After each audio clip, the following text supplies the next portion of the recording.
Yes, no, it's not for me to adopt. I released the public statement. Yes, I did. So you agree that these Quotes, statements, the quotes the quotes are mine, yes. are yours? Yes. Okay. Oh, okay. In that event, the chair is satisfied that a prima facie case has been made out and that this matter would be referred to the Committee of Privileges. With What are the particulars of that case then? You Well- can't just refer the case and don't give us particulars. well, But you're now saying, what are the particulars? Because see, what are you saying are the particulars that's going to be the referred? particulars are as if you adopt the statements that are in quotes, that you are adopting that you said that the statements made were untrue, in effect lies and groundless, and you are also, Now, which statements in particular now? this is the statement that is in quote in paragraph 1 of the article. Right, yes. Yes. In paragraph 1, 2, 3, 4, paragraph 4, the statement in quotes, it says that, Which paragraph 4, it begins, Mr. Davis did not refute Mr. Roll's claim using statistics or through specific explanations. However, he declared that Mr. Roll's statement flowed from an administration that has, and then the quotes begin, made a disturbing habit of making reckless and false accusations. You adopt that as yours? Yeah. And it continues on page 6.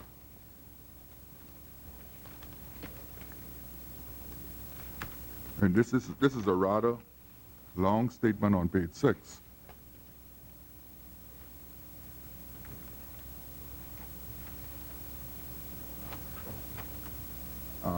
It's the final one, two, the final. The quotes. The Total quotes.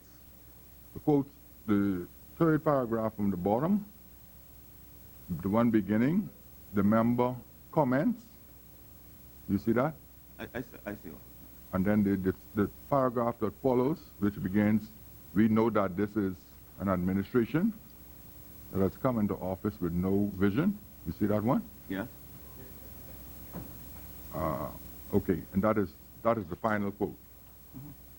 And so those are the particulars that the chair relies on to order that a prima facie case has been made out and that the matter should be sent on to the Committee for Privileges. Yep. Sorry, Mr. Speaker, sorry to interrupt my colleague here, but just as a matter of interest, you've indicated that a prima facie case has been established. You've had one assertion and another. And I'm just wondering the basis on determining that a prima facie case has been made. The assertion has been made that all these things have happened. Nothing has been laid. We're being told at some point down the road, through the corner, we will get proof of the allegations and assertions made in this House. This member has said those verbal assertions are not correct. So I'm just wondering, we are leaning in favor of what here now? If the member asserts that his privilege has been violated, and he has evidence to establish that, then he should do so, Mr. Speaker. But I'm trying to understand why we are finding a prima facie case where the foundation has not yet been laid, even by the member who's claiming a breach of his privilege. Well, the chair is satisfied that based on the member for Cat Island, Rumkey and San Salvador's adoption Right. of the quotes Right. that were made, establishes a prima facie case for Right. the matter to be heard before the Committee of Privileges, where then details and the evidence Right. can be produced. That is the way it works. So, Mr. Speaker, just so we can understand then, the fact that one member says one thing and another says another, because what is said is negative, it raises a prima facie case. Is that the basis of the ruling? No, that is not the basis. The basis is that as it relates to Made? matters of privileges. Yeah, I did. With respect to, Excuse me, Ms. Tynes, do you have maize? with respect to statements made regarding other honorable members Right. in the House. Right, thank you. If the honorable member agrees that he made a statement which could suggest that another honorable member is telling lies, Right. being untruthful, Right, those are matters of privilege that can be raised. And the member for Cat Island, Rumpke, and San Salvador agreed that he made those statements. Mr. Speaker, the only thing I would say is that in this House, and we are hoping that at some point that the member for a lot of assertions in this House. There was one that said that we hired people in Acklands the day before, and we found documentation to prove otherwise. So but I'm just wondering, you know, when these accusations are being made and they're proven not to be correct, you know, where that stands in this whole spectrum, because there does seem to be a pattern. For example, I heard the allegation that millions... Honorable member. Yeah, yes, Mr. Speaker. You're drifting into other matters. No, now. Mr. Speaker, I'm talking about the fact that the member has indicated that based on what has... I'm not drifting, I'm very clear on where I'm going, Mr. Speaker. The member has indicated that based on what has been discussed in this Parliament, there is a pattern of certain types of comments. And so, and we've shown that at least one instance. So what I'm saying You haven't shown, because No. don't forget now, when you attempted Right. to make that presentation, You mean on Grand Bahama, Speaker? no, you were attempting to make a presentation with respect to another statement that was made by Yes, that was Grand Bahama. Grand Bahama. Yeah, You were not permitted right. to make No. that statement because you had already You had to spoken. swallow the assertion and the allegation without any resistance. No, you didn't have to swallow it without any resistance. The Yeah. chair made an order Yes, that you had already spoken, right. and you were not entitled to speak a second time I on the matter, because it was not a matter where someone misunderstood the statement that you had made in your presentation, and you were not rising on a point of explanation Right. of that statement. Right. Indeed, you were rising on a matter that had nothing to do with your statement. Right. And so the chair... Speaker, I'm sure the government side is very pleased with what you're saying. Speaker, you know, like the people of this country wish to know the truth. They don't want political assertions and as the member said, wild allegations. They get to know the truth. And I was not permitted to elucidate because as a private citizen who was discussed in this Parliament, who cannot sit in here, who cannot defend himself. Member, But I accept, Mr. Speaker, I accept. So, Mr. Speaker, the only thing I would say is that the only point I am making is that you have found that a mere assertion and the public domain. that the assertion of the member that his privilege has been breached based on comments made outside of this House by a fellow member, where the fellow member said that what he's saying is not correct. The member is saying, yes, what I say is correct. And so now we go to privilege. I'm just saying that the prima facie case has no substantive basis, in my humble view, Mr. Speaker, on which to refer this matter to privilege. I would only conclude my remarks by saying this. The chair is trying to enforce the rules of this Parliament. And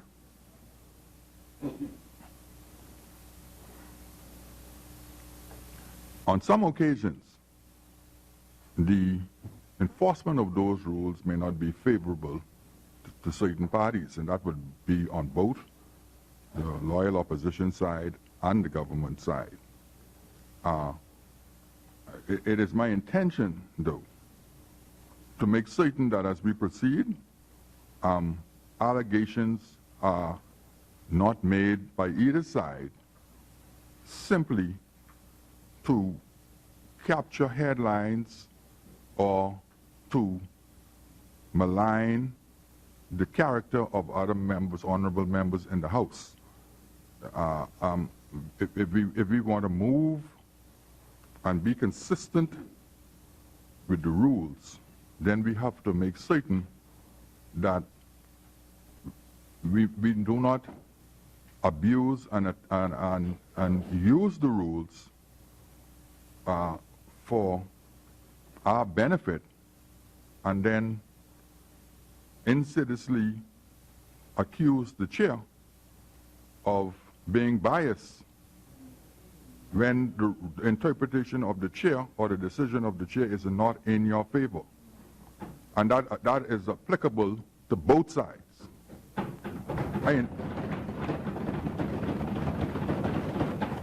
Certainly, I was not insinuating that you were biased. I was referring to the response of the government members, not the speaker.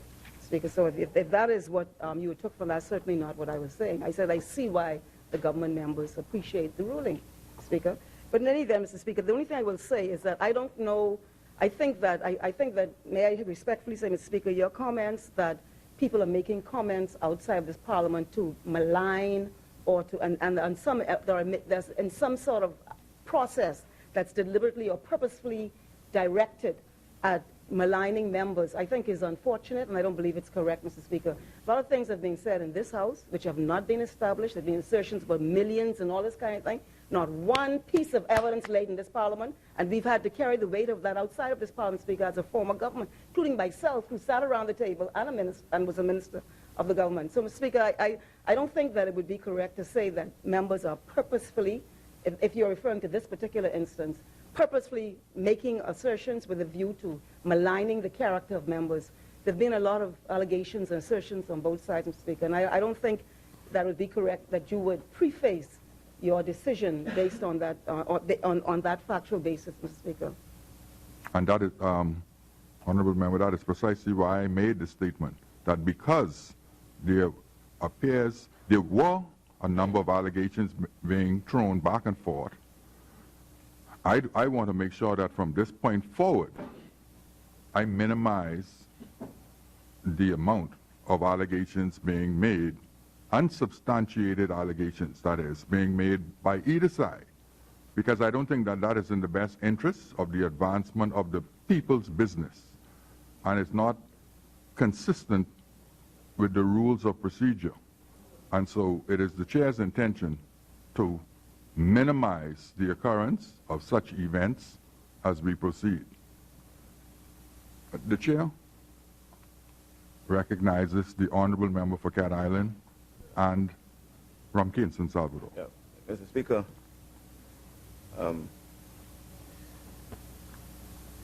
I have a much more troubling issue that directly impacts my privilege as a member of this House. And if other members in this House has any concern about their privilege, it will equally impact or affect them. What makes my privilege more egregious is that the matter really is a matter that the Speaker ought to have involved himself in, and I'm not certain whether the Speaker was in fact consulted. I refer, and just to further exacerbate my concern about this privilege I seek to point out and raise, is that and I have to call the name, is the under headline, government to drop appeal of court's privilege ruling. And an attorney who, in much public commentary, suggested about the millions of dollars, let me put it another way, suggested about the amount of money he funded the campaign of the F&M with, is the person who's speaking to this withdrawal. It raises some serious implications. This is an appeal that relates to the privilege of Parliament, where a member of this House, a former member of this House, was held in contempt and was asked to pay damages in respect to the matter of $150,000, The matter is under appeal. It was under appeal. The member is no longer a member of this House, but yet still, you could have the attorney, an attorney who's participating in that appeal, who represents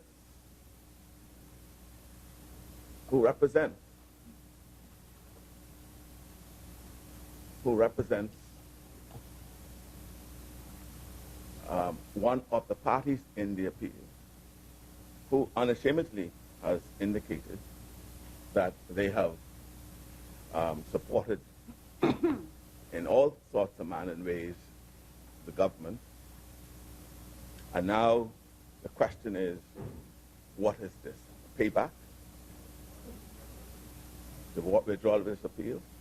Mr. Speaker, I would have thought that we all in here would wish to appreciate the extent of our privilege when we are going to address matters. You know, I address what I call the false accusations and the pattern of false accusations by the members in government.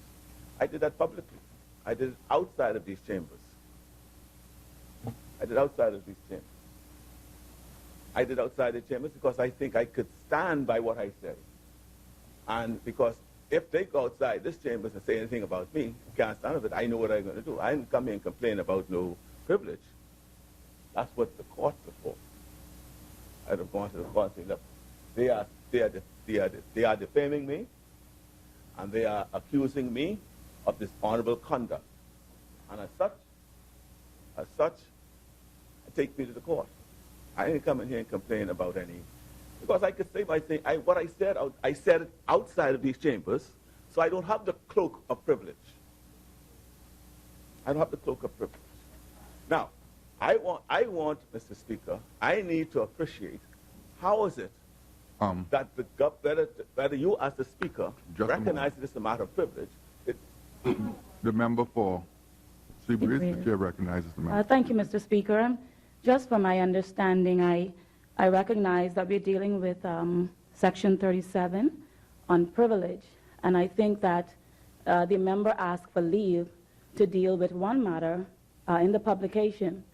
I don't know that there is leave to deal with this other matter, and so I'm just trying to seek clarification from the chair, because the chair has already ruled with respect to one matter. So is there leave to deal with this other matter raised in this regard? And, or are we open, and has there been leave for a debate in respect of this matter? Okay. The chair indicated initially that there were two notices that the chair received with respect to matters of privilege. One by the member for Garden Hills, and the second by the member for Cat Island from Kingston, Salvador. We're now dealing with the second notice with respect to a point of privilege. Mr. Speaker, thank you. And so my question further then is the member saying that he was aggrieved in some way by the publication? I'm not understanding what his position is, or was his privilege breached, or I'm trying to figure that out. Is it in relation to him? Yes. I understand you're a lawyer as well. And so you ought to appreciate the distinction between the separation of powers, right? Where Mr. Speaker, we are here, we are independent of the judiciary. Right? The judiciary, there is a view that the judiciary, we are privileged. We speak for those who cannot speak for themselves outside of this parliament. Matters are brought to my attention by any member of the public. I should be sufficiently privileged to come in and speak to that, right? That was the genesis of the complaint that was laid and action taken out for. And in this case, as a member of this parliament, my privilege is being breached because, right, with the concurrence of this House through the Speaker, right, the government participated in the action that was filed by Save the Base and Fred Smith, who now claims in the publication that has been discontinued by the government. Until that is resolved, right, my privilege is being breached, because I feel very strongly, as the House did then, that the court may have overreached itself. Now, at the moment, we are bound by what the court has ruled. And I accept the court's ruling and my being bound by it now. I'm aggrieved by that ruling that I've accepted. Hence, I threw my full support behind the government and those persons who are named in appealing that decision. It is before the Court of Appeal. Why are we now, today, filing a notice of discontinuance by persons who claim all this funding for you? Right? Right? And that is my privilege being breached, because I have been aggrieved by the first ruling, which I've accepted, and I expect that the Court of Appeal ought to have the right to decide on it. And the question is, upon which basis? And in fact, Mr. Speaker, this is a matter that you, as Speaker of the House, because it is my privilege that you are to protect, to find out what informs this decision. Because it was at the instance of the former Speaker, who took great umbrage. And you could find in the annals of the record of this House his and Hansard, his rulings and his urging for this matter to be resolved. And I don't expect it to be resolved by the Court of Appeal, because whichever side may succeed at the Court of Appeal, there will be a further adjudication on the matter. I'm recalling now, Mr. Speaker, that a member has to pay funding. He has to pay, I think it was $150,000 that he has to pay. He was ordered to pay. Now how are you going to withdraw his appeal? How are you going to do that? You need to explain it. That has to be explained, You Mr. have to Speaker. explain it. Sound like vested interest. Right? You It's don't explain it. more than vested interest, because You have to the explain it. person who's done it, I could bring all the clips as to what he said he did for you all. Not to talk about the sustained campaign for 5 years that they had. I mean, that's another matter. But we could point that out, Mr. Speaker. But I feel aggrieved today that I could read in a newspaper that a matter of such constitutional importance to our democracy, right, in the mouth of Fred Smith, saying that the government is withdrawing. No more than you know. The member of And the the House. Speaker, this is, as the statement says, right, the appeal of court's privilege ruling. It deals with the privilege of this House. And why would we just rest on a decision of the court of first instance on this matter? She may be right. But we would know that until we've had other legal luminaries look at it. They may agree with her. But at the very least, let the process continue.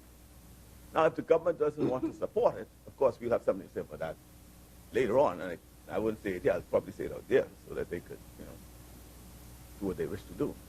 But, Mr. Speaker, what I'm saying is that this ought to be investigated to determine on what basis that and you, Mr. Speaker, ought to be more concerning, because you are the one who's vested with the responsibility of protecting the members here. And if you are unsure as how to do that because of the rulings of the court, particularly when it was just a first, what they call it, as you'll be aware, a first ruling on the matter. And persons affected by the ruling wished to have it further adjudicated. Are we going to abort that right without more? Response? Speaker. Yes, the chair recognizes the member for Carmichael. Mr. Speaker, with greatest respect to the honourable leader opposite, he has not raised a point of privilege. What he has said is that he is aggrieved that the government is not going to be counsel for someone who the court said did something that was egregiously improper. That's what he's saying. That's what he's saying. What he is really saying, Mr. Speaker, the honourable member, the honourable leader opposite, what he's really saying is that he is unhappy.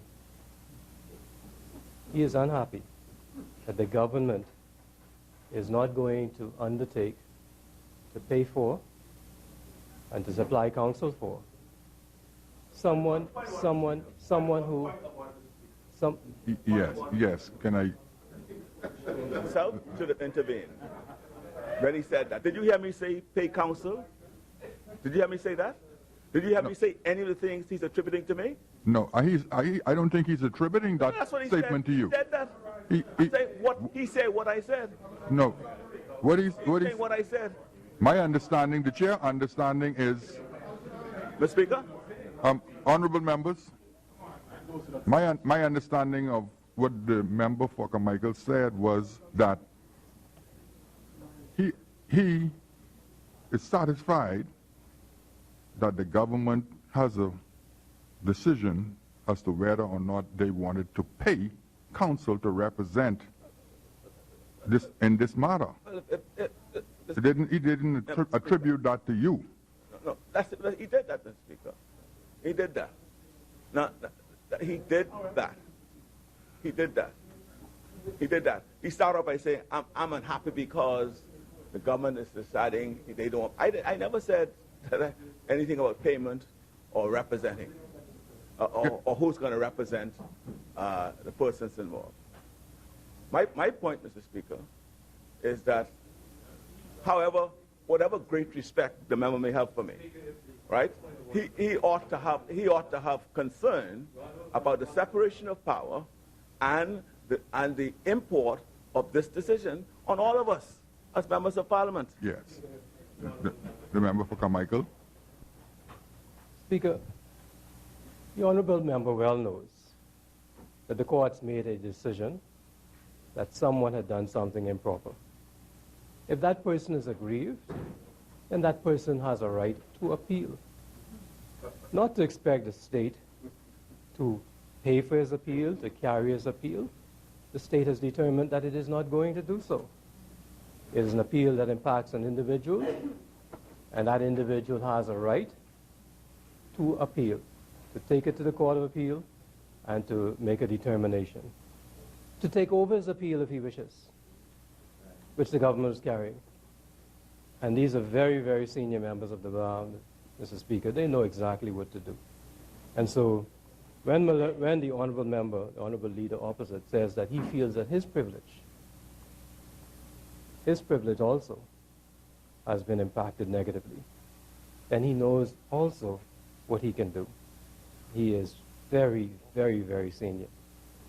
So, Mr. Speaker, there has been no point of privilege raised in this honourable place this morning. There has been a long dialogue against the government. There have been allegations made that are really unfair to the government. But, Mr. Speaker, we're going to sit here and we're going to take them. We're going to make ours too. And we're going to back it up. And when I speak, if you want me to, I'll table documents. Speaker. Yes, the chair recognizes the member for Angleston. On the point the member raised, but it might be long, but sometimes that happens, and there's nothing wrong with that because we are a parliament, Speaker. Speaker, I only want to say that the member is correct in the narrow way. It does impact a former member and certain actions of that former member and speeches he made in this parliament. I think there is a wider issue which the member is referring to for Cara and Rumkey in San Salvador, and it is the question of freedom of speech of members. Now, if the government has no interest in prosecuting that, we have a speaker, and as was indicated, the prior speaker, who was well known to be balanced, I believe, and I believe you are also, Mr. Speaker. I would hope that, Mr. Speaker, well, you know, you could ask some of the members. They could laugh as much as they want, Mr. Speaker.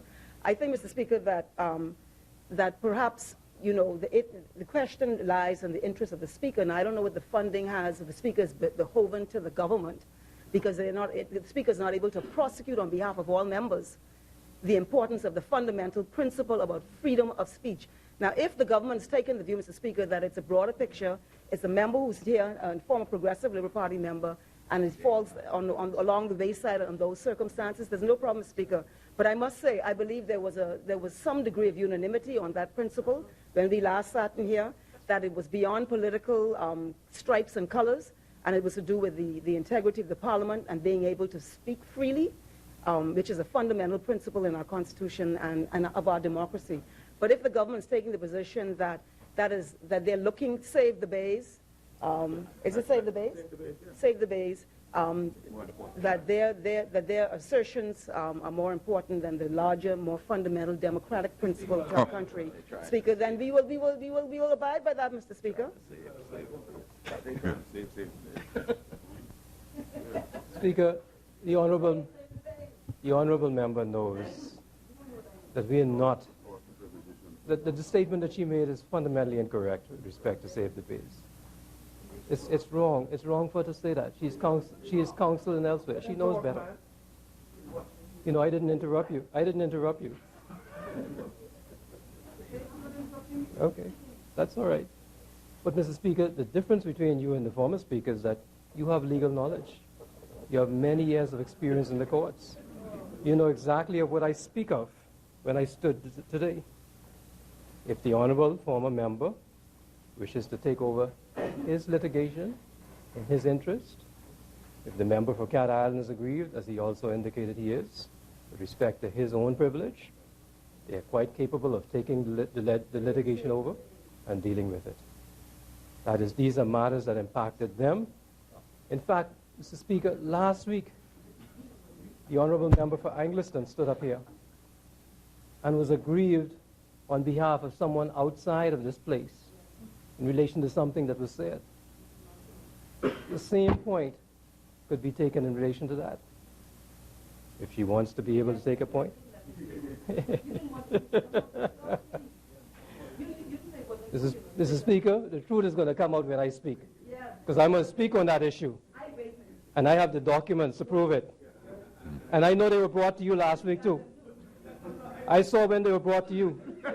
Yes.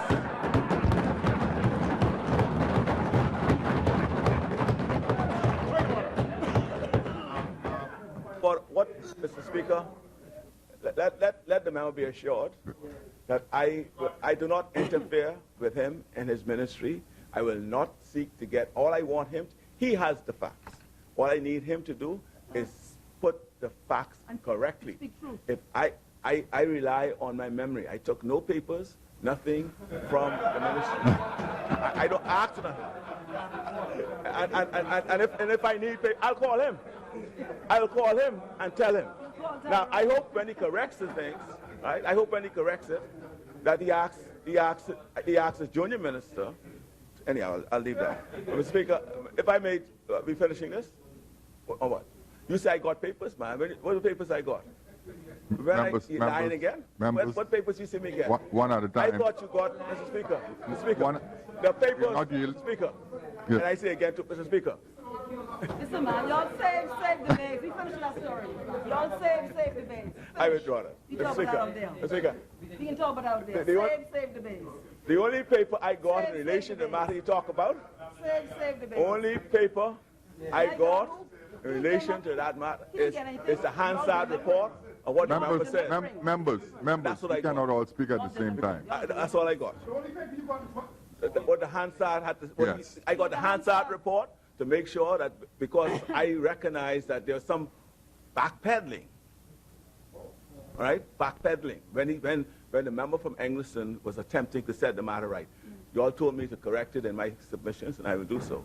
And I hope the member, you'll deal with your member. Okay. Yes, the chair recognizes Carmichael. Yeah. At the very first time I stood up and spoke in this place, I said that the honourable member is my friend. I said that I respect him. In fact,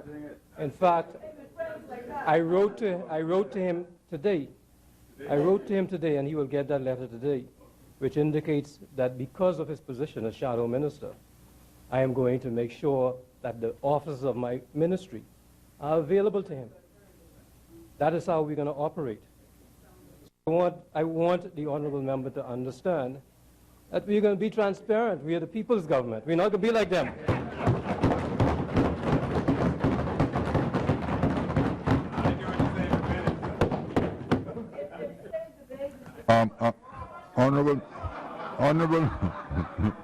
Honorable members. And the truth be told, the member and I, he understands my feeling about our country. He understands the way I view these things. We are on opposite sides, but that will not interfere with our relationship. My primary concern is just when allegations are made, and then they're not particularized. I like to be, and then when you talk about it, then they start backpedaling. Then they can tell you the particulars coming later, and it never comes. Well, let me say never. Probably see it later on. But we speak in respect to this matter, right? I do not know. All I am referring to what is in the article.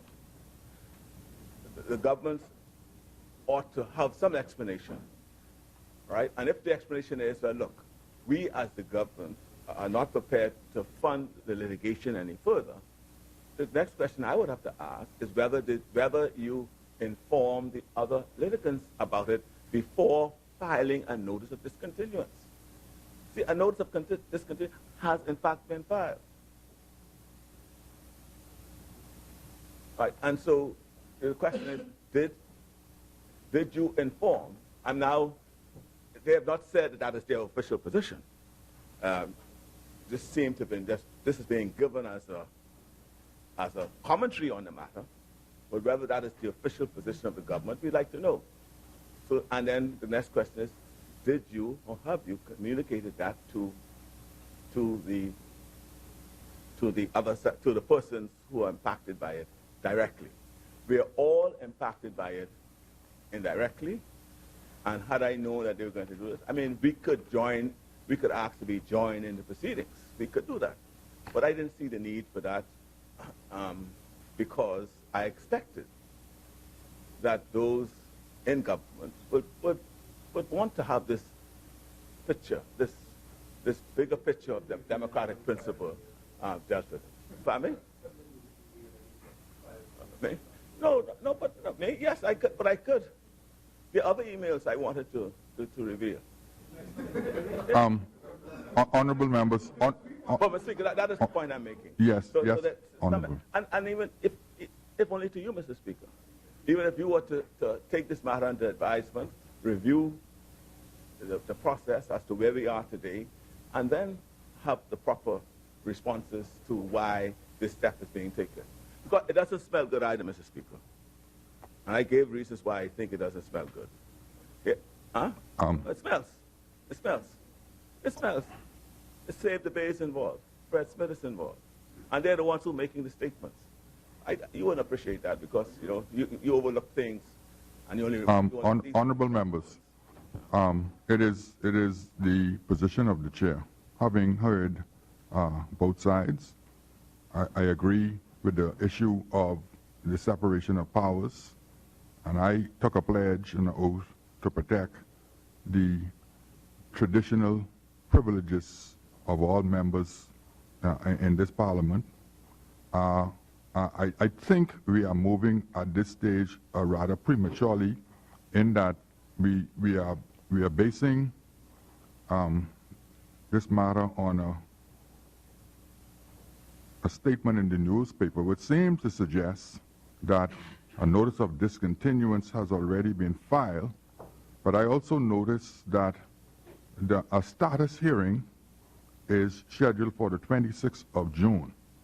And has been my understanding from practicing that at the status hearing, the court will be informed on whether or not this notice of discontinuance would be proceeded with and the reasons for such action to be taken. So I would prefer to defer any decision on this matter until after the status hearing on the 26th of June.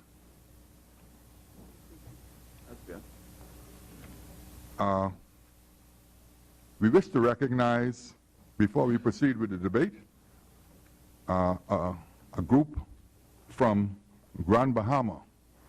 Can you stand to your feet for us? Mary Russell, District Education, and Miss Rochelle Manchester from Martintown. We're happy to have you here with us. We understand that you are a contingent from Andres and from Grand Bahama Primary Schools, of the top students of grade 6. One of whom I am made to understand is the daughter. That is the daughter of the member from West Grand Bahama and Bimini. We congratulate you. We understand that there's going to be a ceremony at 1:30 p.m.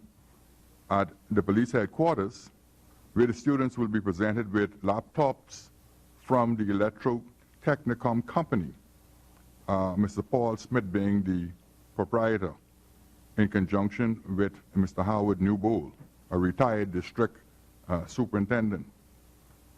And we also inform that on that occasion, the keynote speaker will be the honorable member from Mount Moriah.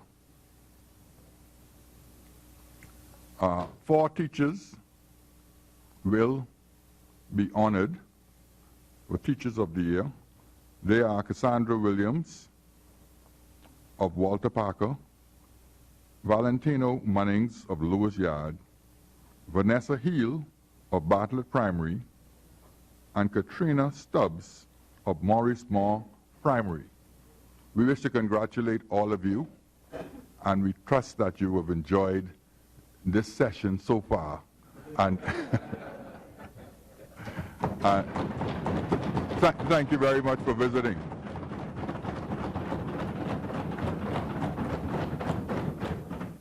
Thank you very much. The chair recognizes the honorable member for Southern Shores.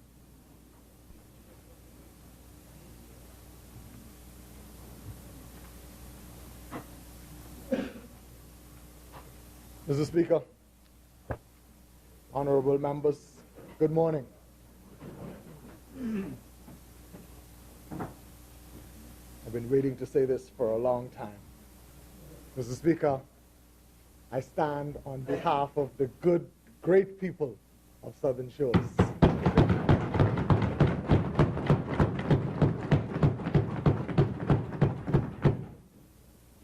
As this is my first time speaking here, Mr. Speaker, I would like to start by congratulating you on your ascension as the Speaker.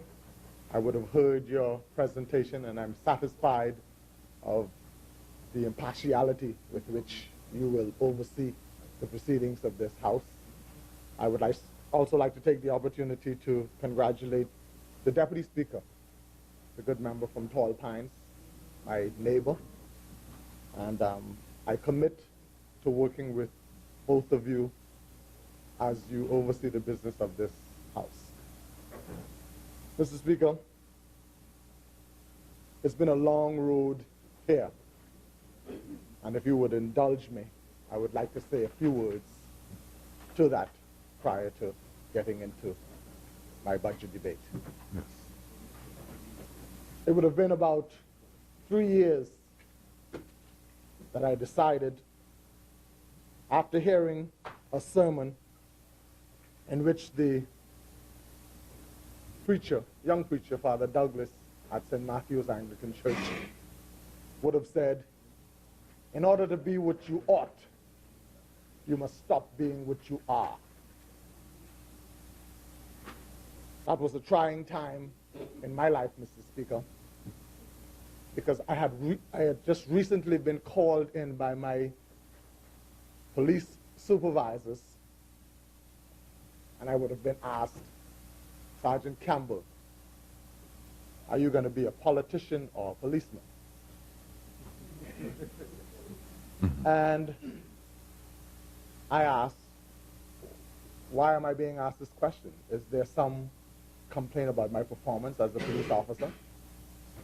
And the response was, persons in some places have seen you with one Hubert Minnis. And I said, you mean Hubert Minnis, the drug dealer? Because I know that policemen aren't supposed to hang out with those kind of characters. And I was told, no. I said, oh, you mean Hubert Minnis, who might become the next Prime Minister of the Commonwealth of the Bahamas? And I was told, yes, one and the same. So, to have heard Father Douglas quote from Max Dupree saying, in order to be what you ought, you should stop being what you are. I rushed home and asked my wife to assist me in typing my resignation. I gave the Royal Bahamas Police Force 1 week's notice to commence my vacation and then on to private life. Look where God has brought us.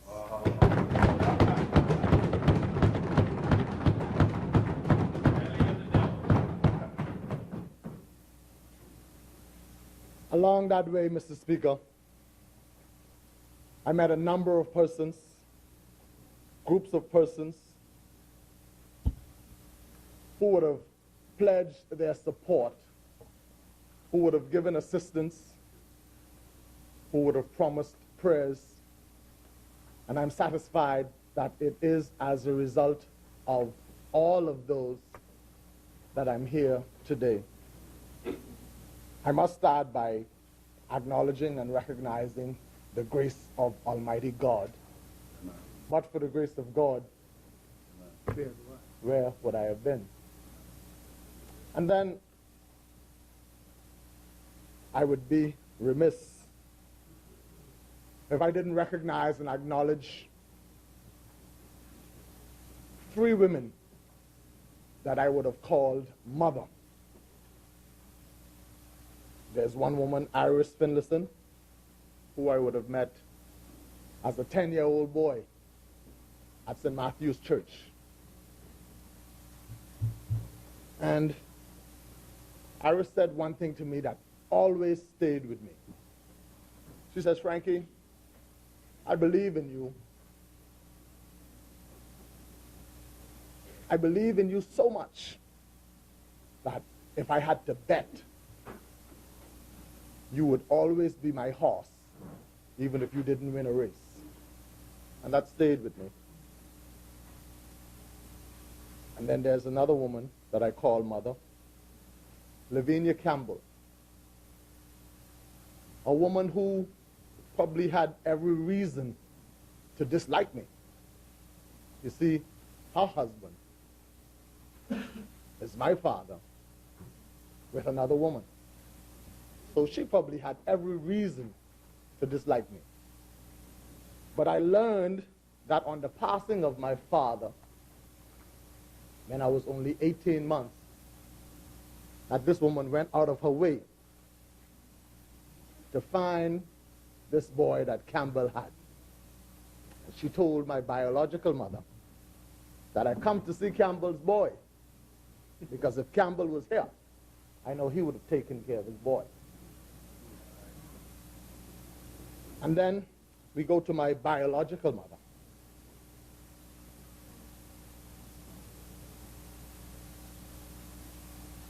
A Haitian woman. At the tender age of 20, who took a boat ride, uncertain as to where she would end up. But she ended up here in search of a better life. And I believe that it is because of that boat ride that I am afforded the life that I now have.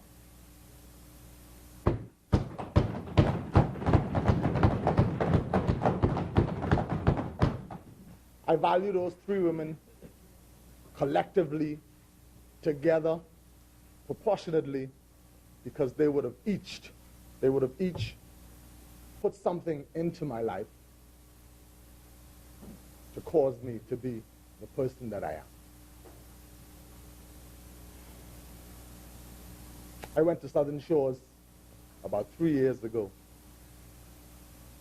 I met a group of persons, and I will not call anyone by name. They are too many, and I will leave out someone's name, and I will get in trouble. Yeah. But, Mr. Speaker, I met them.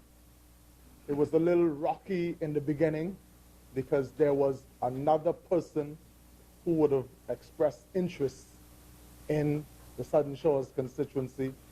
And I'm pleased to say the Lord's will be done on earth and heaven. We are both here today.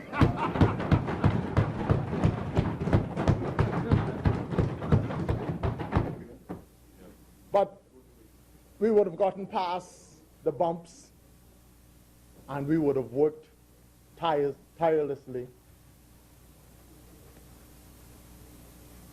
They would have committed their time and resources. They would not have been paid. They were all volunteers.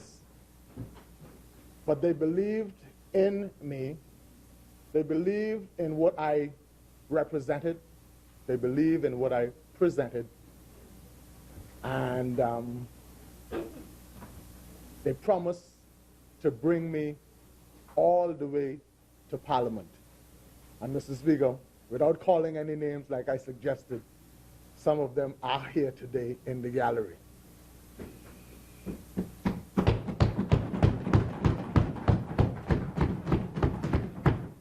Mr. Speaker, I was brought up in a Christian home. I know about going to church twice a day. Here. When I would have been about 10, 11, trying to find my own way, I asked my mother, can I go to the Bahamian church at St. Matthew's? We lived on Hawkins Hill then. And she says, yes, Frankie, no problem. You can go to any other church that you want to, but you're going with me to the Creole church in the morning. So I found myself going to 2 churches. And there was some benefit in that, because in the Creole church, I would have followed while there would have been singing. And so at a very early age, I learned to read Creole. I learned to read some French, which would have later on benefited me in my professional life. So while I was on this road, seeking to come to this various place, I sought the prayers and counsel of the religious bodies on both sides of the language barrier. And so I want to publicly thank the persons from the Creole community that would have prayed for me, as I thank the persons from the cathedral in the east, St. Matthew's, who would have constantly kept me in prayer. Mr. Speaker, in Southern Shores, since the general election, we would have lost 2 constituents, and I want to take this time to pay condolences to the family of Neil Armstrong, who I will refer to later in my presentation, and to the family of Rudy McSweeney, who in his own way, from a political point, would have made contributions to our party and by extension, the Bahamas. Mr. Speaker, we are approaching Father's Day. And so before I forget, since I'm not reading this portion of it, I want to take the time to extend a happy Father's Day to all the fathers in the Southern Shores constituency. I had the good fortune, with the assistance of Tim Campbell, to organize a thank you on Saturday evening on Millis Heights Park, the belly of Southern Shores, where we had, Mr. Speaker, an awesome Bahamian concert. And many persons would have come to me afterwards to say that that is the first time something like that has come to that part of town. I want to say to Southern Shores and the other constituencies on that southwestern belt, in City 2000, get used to it, because it is our pledge that that will become an annual event, an event that will culminate with the honoring of regular Joe Blow fathers in that area.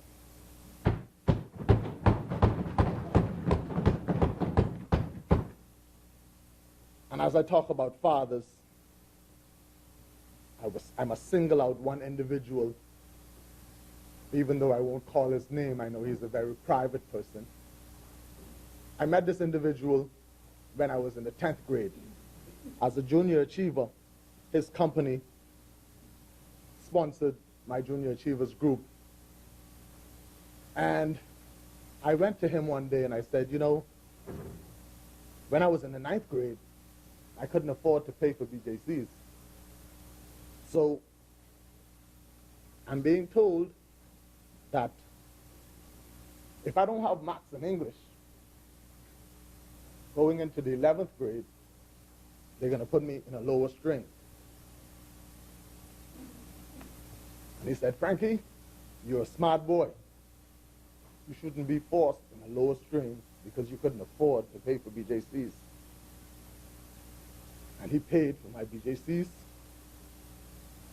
and I was able to stay in the top string for the remainder of my high school year. But this man, somehow our paths continue to cross. He always seemed to be checking up on me. And from time to time, he would just pop into my life and say, I'm checking to see how you're doing. We met again in 2000. And then when he heard that I was a candidate, he came and looked me up and he said, what can I do? And we talked and he gave me guidance.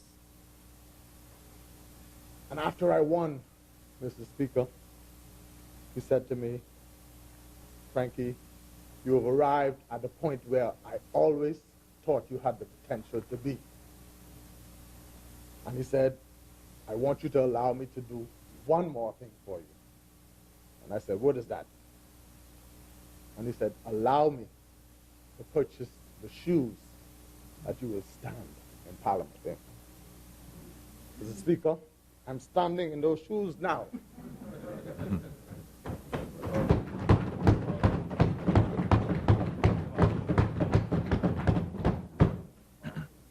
Those are the kind of fathers that we need to honor in this Bahama land. He's not a politician. He's not a preacher, regular fella, but a fella who would take time out to mentor a young man in whom he sees potential. So I herald persons like him, and I ask that more men in our country would be that kind of example.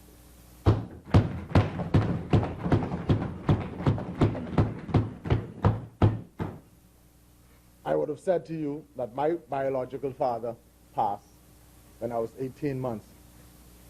This week, my family and I, for the first time, are going to bury someone who's close to us. And this person is the father, the biological father of my younger siblings. Regular Joe Blow. If I had to describe him in a short phrase, I would say that he is the person who stayed. My father died. Some other people came around, but they didn't stay. Jack Daniels. We're not talking about the bottle. Jack Daniels, the father of my younger siblings, met my mother in 1974, 75, with 4 children. And he stayed. He stayed until his death 2 weeks ago. Unless we told persons on the outside, there was never any indication of a difference between his biological children and us. Jack Daniels stayed. A real man. A real man. So I joined my family on my mother's side as we celebrate his life, as we celebrate the contribution that he made to keeping our family together. And posthumously, I say Happy Father's Day, Jack Daniels.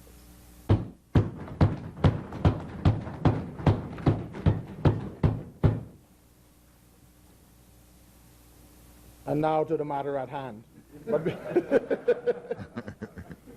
But just before I go there, I would like to join the speaker in welcoming and congratulating our guests in the gallery for the teachers.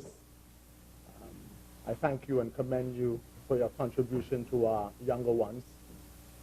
To our students, I say, notwithstanding what you saw here this morning,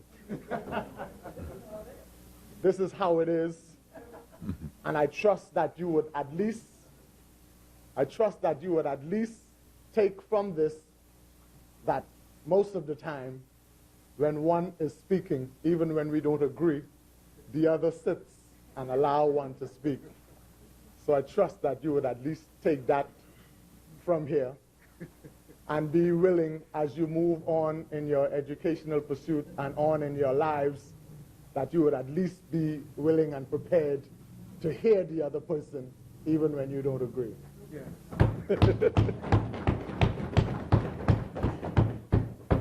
Mr. Speaker, I'm grateful to the Honorable Prime Minister, the good member for Kalani, having appointed me the portfolio of transport and local government.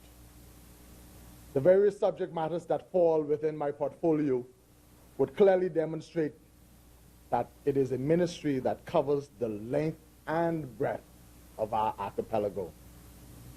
It is a ministry that has at its core mission that of service delivery. It exists to serve our far-flung communities, and this I will ensure that we do. As an aside, I'm pleased that my predecessor in this ministry, who is also a good fellow parishioner of mine at that cathedral in the pond, is here present. And I'm satisfied that notwithstanding the differences, from time to time, I could lean on her for some guidance. We are an archipelagic nation, and unlike many other nations in the Caribbean, we have to adopt varying conditions. And we have also got to be aware that archipelagic also means maritime. For there to be proper service delivery, we need to be able to access points of service, principally by sea. And for this reason, inland transport, docks and harbors and the like become very important. And as I outline this government's plan for transport and local government, you will see that we've been given extra attention to these items. Mr. Speaker, the entire budget allocation for the Ministry of Transport and Local Government in aggregate is $57,576,910. As you would readily appreciate, this macro allocation is spread over several departments which operate to a large degree autonomously. Mr. Speaker, the first major item that I'd like to address is that of the Road Traffic Department. There's been no shortage of controversy surrounding the operations of the Road Traffic Department, especially in recent months as the department underwent full automation of its vehicle and driver's licensing system through a company called DataTalk. I can tell you that this government has concerns about the process and the manner in which this new system was rolled out. And I'm presently conducting an entire review of all that took place, and I can assure the House that the findings will be made public and that accountability will be first and foremost in my mind. Actually undertaken by the Ministry of Finance, so the members' review might be more efficiently or effectively carried out through the Ministry of Finance. The Ministry of Transport was the client ministry, but the Ministry of Finance conducted the process. So just while the member is going through the files, I would recommend to him to see where the actual process actually happened. Mr. Speaker, it didn't take long for the good member to bear me out. She's come to my rescue already. Thank you, Honorable Member. The rollout of the new vehicle licensing system took place on the 27th of October, 2016 at the Thomas A. Robinson Stadium, the department's present operating facility. The driver's licensing system followed suit in December, on the 17th of December, 2016. While the automated system may have been intended to be customer-oriented, it created more stress for its customers, more stress than it intended for the customers that it intended to serve. There were long lines for days. There were endless complaints throughout social media and talk show radio. While I'm satisfied that the system itself was and is a good idea, Honorable Member, I remain concerned about the manner in which it was initially executed. Yes. However, Mr. Speaker, in fairness, I must say among the positive features of the system are the capabilities for greater operational and revenue collection efficiency for the department. The system features the ability of online communications with leading government agencies such as the Royal Bahamas Police Force, the Bahamas Immigration and Customs Department, and the Ministry of Finance, as well as insurance companies and banks. We are patiently awaiting the relevant departments to upgrade their systems to connect via specific secured platforms. The automated system operates as a service bureau or turnkey solution for the delivery and processing of all road traffic services, including inventory trafficking, revenue collection, and reporting, all in an effort to improve efficiency and effectiveness and the department's performance in a changed environment. The system also provides a measure of accountability if it becomes necessary to track an activity registered within it. Mr. Speaker, the following sites have undergone full automation: the Carmichael Road Office, the Freeport Office, Eleuthera offices, Governor's Harbor, Rock Sound, Lowell, Harbor Island, and Spanish Wells, Abaco, Marsh Harbor, Cooperstown, and Sandy Point. The total amount allocated for the project was $8,371,908. As the automation system is a Ministry of Finance project, the exact funds expended thus far would have to be provided by that ministry. We're on the same page, Honorable Member. The tentative schedule for the rollout of the automated system on the Family Islands, where there is a road traffic department present, is as follows. In July 2017, Exumer and Long Island. August 2017, Andros and the Berry Islands. September 2017, Cat Island, San Salvador, and Bimini. October 2017, Inagua, Mayaguana, Acklins, and the Crooked Island. The estimated costs associated with the rollout process in the remaining islands are hardware and other equipment, $193,120.52. Travel and accommodation for persons installing the system, $93,060. And training staff on the use of the system. License plates. Mr. Speaker, I'm informed. I'm informed, and I say this as a disclaimer so that I wouldn't be asked by honorable members to present documents and get into that argument. Yes, yes, I'm informed that in conjunction with the Ministry of National Security and Public Works, the Road Traffic Department has begun its license plates production at the Bahamas Department of Corrections. The company selected to provide the software and equipment for the new license plate plant is John R. Wald of Pennsylvania, USA. The relevant license plate equipment, computer hardware, and software have already been built, installed, and are fully operational. In addition, training of managers and inmates has been completed, and the production of license plates began on Monday, 29th of May, 2017, with duplicate plates. At present, public servants' license plates are being produced. And just as an aside, while we're talking about license plates, I would have spoken to the road traffic controller, and I'm informed that, well, I actually saw this for myself, the license plates are here present for up to June.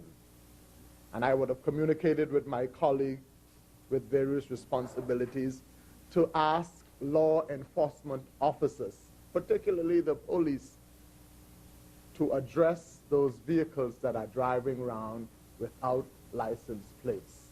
The plates are here. Officers listening to me, go ahead and issue the necessary tickets. There are no excuses for persons to be driving around without plates. I've also advised, Go collect the plate. I've also advised that if there is an instance in the future where there are no new plates available, that persons are asked to continue with the existing plates on their vehicle with a receipt showing that they have paid for the new sets of plates to show to law enforcement officers who may stop them. So from this point on, there should be no reason for anyone driving throughout the Bahamas without license plates. This joint venture between the Ministry of National Security via the Bahamas Department of Corrections, the Road Traffic Department, and the Ministry of Finance is part of the rehabilitation process of inmates and is a good example of cross-ministries cooperation. It is also aimed at eliminating the deficiencies that exist in the previous systems of license plate production, while providing an income source for inmates in their rehabilitation process pre their return as productive citizens of society. This effort also provides the department with the opportunity to create a new registry of vehicles traversing our streets. The cost of the equipment, hardware, and software for the license plate system is $750,000, and the projected maintenance cost is $75,000 annually. The production of license plates will require the Ministry of Finance to pay salaries to inmates chosen to participate in the project. The estimated cost for 20 inmates' salaries is $124,800. Additional costs not yet factored into the production is approximately $350,000. for purchase of supplies. Mr. Speaker, as I would have indicated in the beginning of this subject, that is information received. I look forward to returning to this House to confirm that I would have seen all the license plates, I would have seen the operation for myself, but at this time I'm satisfied to rely on the senior persons in my ministry. My PS is here, my DPS is here, other persons from the ministry. I want to take this opportunity to thank you for your guidance. This is a new thing to me, and I will continue to rely on your commitment.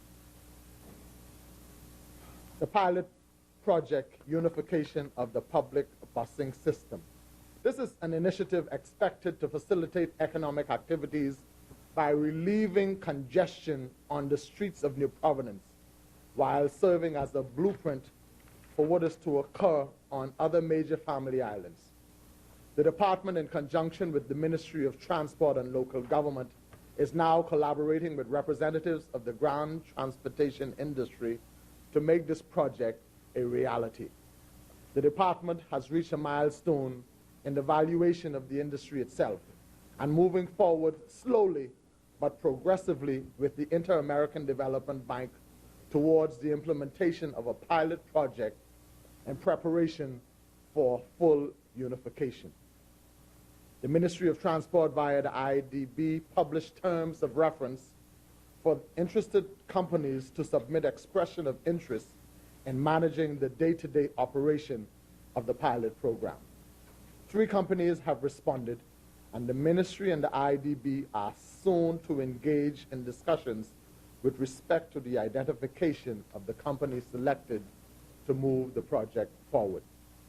The IDB has granted $500,000 to assist with the implementation of this pilot project, and the Ministry of Finance has budgeted $230,000 for the project, which is expected to commence shortly on the island of New Providence. Mr. Speaker, I speak on this unification project in light of the fact that governments are continuous. This is a project that we would have met in place, and I'm prepared to advance with this project, Mr. Speaker. I would have indicated to persons that I've spoken with thus far is that my only apprehension is ensuring that all stakeholders, including franchise owners, bus drivers, and the passengers, have had an opportunity to have a say. Family Island Traffic Study. The Caribbean Civil Group was awarded a contract by the government of the Bahamas via the Ministry of Transport to carry out a ground transportation study of 5 of our smaller family islands. Subsequent to the study conducted, a report was compiled and submitted to the ministry's permanent secretary on the 30th of May, 2016. This report provided a review of the study, expanded on the recommendations and contained therein, and provided practical and economic measures to reduce the level of congestion on the selected family islands. It may also serve as a blueprint for legislation and traffic management development in the Bahamas.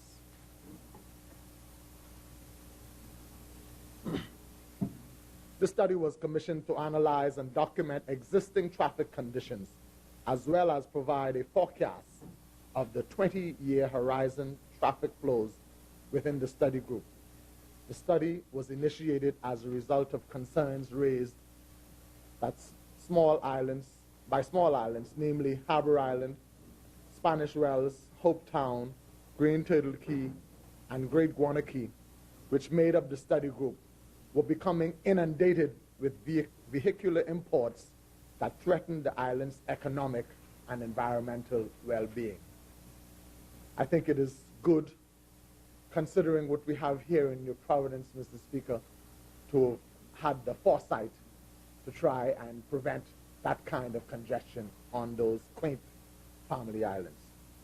In an effort to maintain the competitiveness of tourism and the overall well-being of these islands, taking into consideration the population and vehicular growth, as well as the means of easing the flow of goods and services.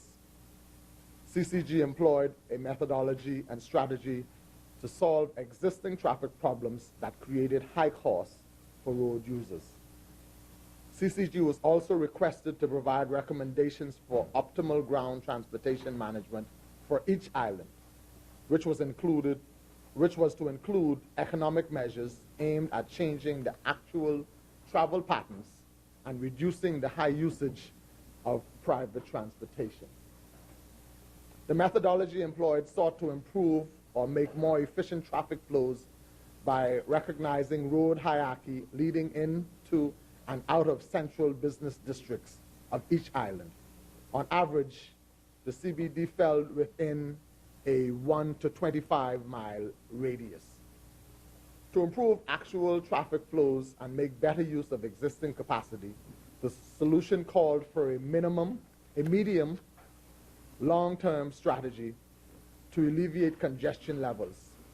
CCG's methodology focused on vehicular classification, average daily traffic flows, origin-destination surveys, travel time study, and capacity analysis. The submission of CCG's final report now gives the Ministry and the Road Traffic Department tangible material to develop a traffic and transportation management plan that can be drafted to legislation for governing automobile imports and usage on small islands. Town meetings were held on Great Guanakee and Hopetown to discuss the findings. Additional meetings will be held in the remaining jurisdictions during July and August of 2017, and the total expenditure for the project thus far is $115,115.30. The final step in the project would be to contract CCG to prepare a transport development and management plan that will be a one-size-fits-all package for ground transportation management and development of all small islands and keys to be incorporated into new legislation. Review of taxi zone rates. The Road Traffic Department, in conjunction with the Ministry of Transport, the Ministry of Tourism and Aviation, and the Bahamas Taxi Cab Union, Prince George Wharf Taxi Association, and other stakeholders, sought to review taxi zone rates and introduce new taxi zones for the island of New Providence. This effort came about because taxi owners and operators were agitating since the last review in 2008 for structural changes to the rates in order to meet current economic and financial challenges. The matter was reviewed and approved by the government, and the new taxi zones have been implemented on the island of New Providence. Thus, the meter system is no longer being used. The commercial zones were increased by 20%, and the domestic zones were increased by 10%. The ministry and the department are now working with stakeholders in Grand Bahama and will soon begin the same process in each of the major family islands to establish new rates by the end of October 2017. Mr. Speaker, I will undertake to ensure that necessary signage is placed in vehicles and prominent at hotels, at the airports, and other public places so that potential customers of taxis will be able to see the rates for themselves, mindful of the fact that they no longer have the benefit of looking at the meters inside the taxis. Review and repeal of the Road Traffic Act. It has become necessary to review the present act because of a number of structural, content, and functional issues that required immediate attention. These issues meant revision of an amendment to all of its parts and many of its sections. The Act, in its present form, is a cumbersome document, lacking clarity in some areas and not easily reviewed or understood by road traffic participants. As such, some aspects are subject to interpretation and not sufficiently precise to stand on as a legal document. It was therefore determined that the Principal Act needs to be more focused and clear on key subject areas with detailed requirements and penalties for infractions spelled out clearly in the subsidiary legislation. The scope for changing the Act was considered extensive and involved revisions to the basic traffic regulations concerning driver's training, testing, and licensing vehicle and inspection and registration, as well as road and traffic management systems and rules, in order to provide a clear and sound basis for safety regulations. Also, there was a need for penalties for infractions to be increased in order to make them effective as deterrents to dangerous road users, dangerous practices, and to enable the police to target their enforcement activities towards unsafe driving behavior. Therefore, a series of required additions to the Act with the objective of clarifying the legislation for ease of enforcement process was pursued in order to improve road safety and the efficiency of road traffic matters. The new legislation seeks to address all of the mentioned issues and will provide a modern framework for ground transportation, both public and private, so as to promote order and enhance safety on the streets of New Providence and indeed the Bahamas. As an aside, I would have mentioned the unification pilot project earlier. I just want to add that as part of that consideration, attention will be given to those areas that are not being serviced by public transportation. Southern Shores is one of those areas where persons have to walk from Marshall Road all the way to Blue Road to catch a bus, or all the way to Cowpen Road to catch a bus. We still have a situation where a special charter bus has to be paid for by the Ministry of Education to bring school children from the Adelaide constituency to either Anatole Rogers or Essie McPherson. We believe that in an island 21/7, we ought to have an efficient public transportation system that can service those persons on a regular basis. I understand that there is some concern in the public busing community as to my stance, being a former police officer, and what enforcement position I may choose to take. Let me let the record be clear that I'm satisfied that all persons who do what it is that they are supposed to do, who do what it is when they are supposed to do it, who do what it is where they are supposed to do it, has the least bit of concern about law enforcement. I used to tell members of the public that even as a policeman, I only kicked in to be a policeman when somebody went afoul of the law. Before then, I was a regular member of the society who happened to be wearing the uniform. So to the bus drivers and the cab drivers out there who are concerned, I say simply, straighten up, fly right, and everything will be all right.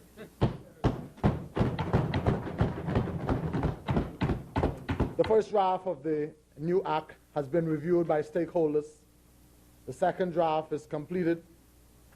I actually received a copy this morning, haven't had an opportunity to review it. And officers of the Department of the Ministry of Transport and Local Government are examining the bill with a view to providing additional information to complete the final draft. The Law Reform Commission, at the same time, is reorganizing the bill to ensure that it is easy to follow by all users. The adjustments are expected to be completed by the end of 2017. Upgrade to new road traffic facilities. The Ministry of Finance has assisted with providing financing for the renovation and upgrade and construction of a new facility for the department and its sub-offices. Each of the facilities in Eleuthera and Abaco has been refurbished, and the Grand Bahama office is presently being renovated. The total amount expended for these projects is $49,700. The Ministry of Finance also financed the construction of the new building for the department's Carmichael Road location. It is considered the department's flagship building and has become a model of special features for all road traffic department buildings. Additionally, the Ministry of Finance in a private, let me make sure I say this right, the Ministry of Finance in a public-private partnership is developing a permanent site for the road traffic department at the Ron's Break Center on Harold Road. The facility, once completed, is expected to house all of the technology and security features necessary to bring the department into the 21st century. This new facility is expected to feature a new driving range and facilities for staff and driving school and instructors. Mr. Speaker, again, we are continuing with a project that we met in place. Governments are continuous. My only concern, Mr. Speaker, is that the necessary due diligence would have been done to ensure that we don't end up in a situation that results in work having to be stopped, as was in the case of the site chosen for the new post office. Road safety initiatives. Several initiatives were launched this year with respect to road safety, including public service announcements, short locally produced audio-video clips, and a coloring book for primary school students. A message from the Controller of Road Traffic was a featured aspect of the 2016-2017 fiscal year. The total amount expended for these initiatives was $6,500. In keeping with its mandate to improve road safety for motorists and pedestrians alike, the department, in conjunction with the Ministry of Education, has trained and put in place crossing guards at the Yellow Elder, E.P. Roberts, Columbus, Albury Sales, C.W. Sawyer, and Carmichael Primary Schools. This move was post-audit of all pedestrian crossings at schools and clear marking of scene, in partnering with the Ministry of Public Works. Additional crossing guards have also been placed at the Sandilands, T.G. Glover, Thelma Gibson, Sadie Curtis, Uriah McPhee, Cleveland Eneas, and Carlton Francis primary schools. The road safety program is continuous, and agents of the department are tirelessly giving of themselves in visiting schools and speaking at functions to promote road safety throughout the Bahamas. Public education. The department has embarked on a number of public education campaigns in schools and radio and other forms of mass communication to alert the general public to the many changes that will be coming in the ensuing year. Included in these public relations activities is information of the new automation system, the documents required to license vehicles, change to the vehicle registration process, and how customers may maneuver successfully during that process. Staffing. I'm informed that additional supervisors have been recruited. I have personal issue with the term supervisors. I'm informed that these are the enforcement motorcyclists, and I'm not necessarily sure why they are referred to as supervisors. But They've been recruited and trained as part of the restructuring exercise at the department to build capacity for regulatory oversight and enforcement of the public service drivers' rules and regulations. The challenge of procuring additional staff exists in most of our family islands, i.e. Eleuthera, Lobourg, Rock Sound, Harbour Island, and Spanish Wells. Long Island, Grand Bahama, Bimini, Cat Island, Sandy Point, Abaco, Andros, San Salvador, Meguana, Crooked Island, and Inagua. An audit is being conducted to provide a more accurate method of selecting suitable staff. The department's new Providence office is in need of 4 additional IT personnel to adequately provide support for the new automated system. The staff required includes a technical head, business analyst, and a data specialist. 1 additional member is required in Grand Bahama, in Abaco, and in Eleuthera, and 2 persons are needed to service the remaining family islands. Expenditure control and revenue enhancement initiatives. The department hopes to reduce expenditure by implementing the full service automation aspect of the inspection process beginning in October 2017. In preparation for this process, training of inspectors will begin in New Providence by the 26th of June. This process will completely eliminate the method of paper inspection and save the department a considerable amount of revenue over the next 5 to 10 years. In addition, the introduction of vanity plates is expected to become a part of the department's objective to acquire additional revenue. Also, with the implementation of a new Road Traffic Act, the opportunity to license driving schools and instructors will provide additional revenue for the department.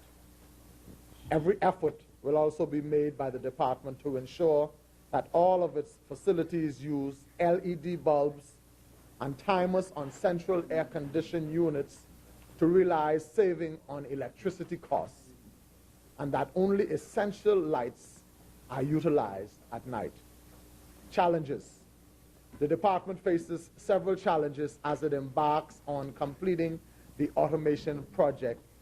In addition to staffing, another issue is the timing for the Bahamas Telecommunications Company, BTC, completion of the testing of its network to enable the department to go live in the remaining islands in accordance with its established timelines. This delay in completing the infrastructure for the system's connectivity can drive up costs as they relate to support from Data Talk and other support personnel. In addition, the connectivity with partners such as the police is dependent on BTC's provision of specific data to complete the process. Connectivity with insurance companies depend on completion of the new legislation.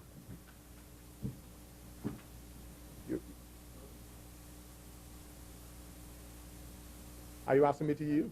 No. Oh, while the existing temporary, I know I didn't say anything to create a point of order. And I will try not to.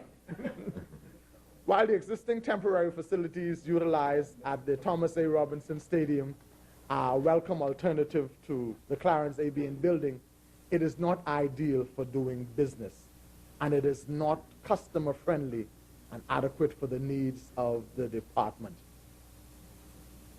Long lines are from time to time on the outside in the sweltering heat.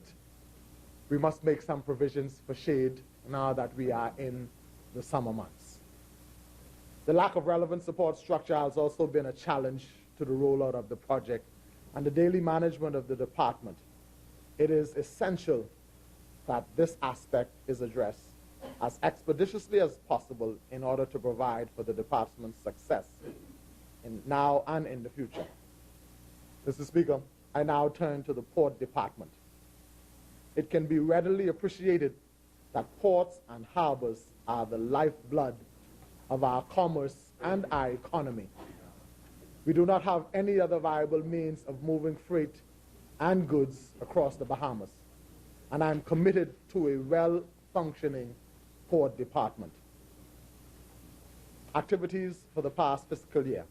Renovations were carried out to the Prince George Wharf facility, which included the replacement of sections of the perimeter fencing, 2 of the main southern gates, repairs to the cabanas and concrete barriers, replacing equipment for the closed circuit television system, repairs to the Yokohama fenders, and the installation of additional lights on the wharf. The cost for these renovations, $375,000. Renovations to the Potterski Dock facility are a part of the Potterski Dock Improvement Project, which consists of 3 phases. Phase 1 and 2 are approximately 90% completed. This $2.3 million improvement project will create the implementation of security checkpoints at the eastern and western section of Potterski with a freight depot, passenger holding area, and improved bathroom facility. Both the Prince George Wharf and Potterski facilities require cleaning and maintenance. In addition, Prince George Wharf requires landscaping. The cost of the annual maintenance contract for both facilities totals $654,000. There have been continuous repairs and parts replacements to the department's tugboats, the Amberjack and the Snapper. These repairs cost about $392,000. At the Marsh Harbor Port facility, repairs were carried out to the international warehouse roof and bathrooms. The air conditioner was replaced in the main terminal. The perimeter fencing was replaced, and the perimeter lightings were repaired. Also, a new security booth constructed. At approximately $235,000 was spent on completing these repairs. In Mangrove Key, South Andros, the mailboat dock, I'm informed, was repaired at a cost of $15,000. An assistant port controller was hired for the Port Department Office, Nassau, and 6 additional enforcement officers for the port offices throughout the Bahamas.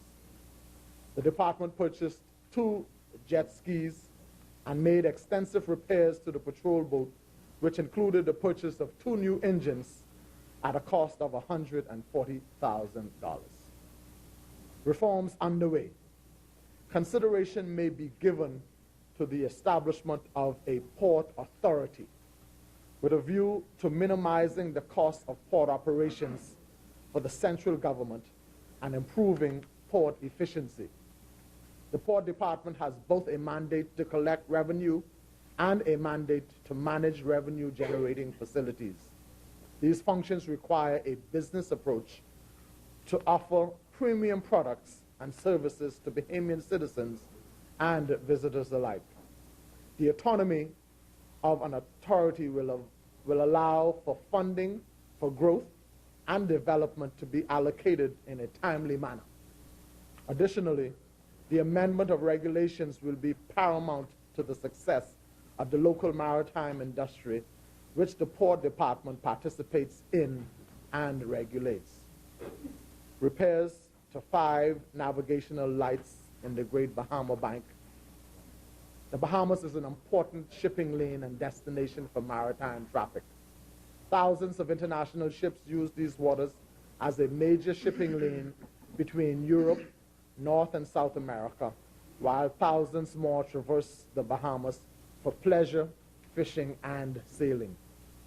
The reliance on these aids is critical for safe passage. Furthermore, most of the Bahama Islands are situated on shallow banks, and over the years, there have been a number of grounding incidents due to the absence or inoperability of these aids. There is a need for repairs to be made to these navigational aids immediately. All navigational aids throughout the Bahama Islands are important.